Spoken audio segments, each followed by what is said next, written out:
For your Mishima tile, we've started with painting on a layer of underglaze, and I've let it dry. This is actually 2 layers of underglaze because I wanted a nice solid coat.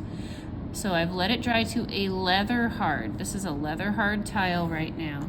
I'm going to get my wax, and I'm going to get my wax paintbrush. Remember, only use the wax paintbrushes in the wax because the wax is bad for brushes. Going to get your wax, and you are going to paint on a solid layer of wax over the entire surface of this tile. Just a nice solid coat of wax. And then we are going to leave that to dry. Don't go on to the next step until that wax is completely dry. You can put it in front of the fan or you can let it sit overnight, either way. When you're done using the wax brush, make sure you wash that brush in hot water and soap to get all the wax out of the bristles. All right, my wax is dried and I'm ready for the next step of my Mishima tile. So I'm going to draw a design through the wax down into the clay. And I can use either my needle tool, which of course is nice for some curvy lines. My clay is still leather hard at this point. I do not want to let the clay become bone dry. It will cause problems. So what's really nice about Mishima is you can do some very thin lines.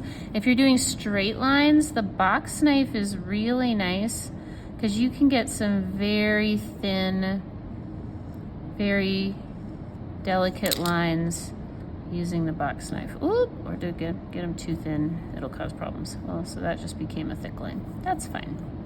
All right, cool. So yeah, you definitely want to kind of keep to lines with this technique.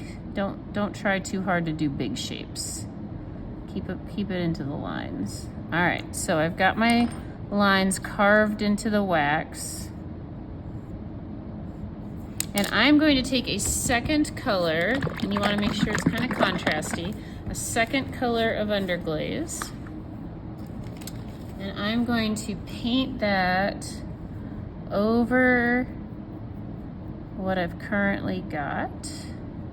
And I'm getting it down into the lines that I have carved in the wax and into the clay. Like that. And then I am going to get a wet, squeezed out sponge. Make sure you really squeeze your sponge out. And then you're just going to gently wipe away the surface so that the underglaze, your second underglaze color, stays down inside those lines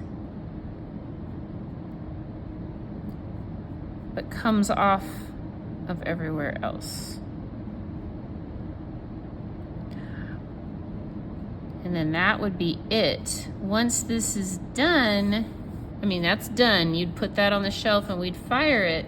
And once it's fired, the wax burns away and it leaves this 2-color design like this. Right now this looks cloudy and bad because it's still covered in wax.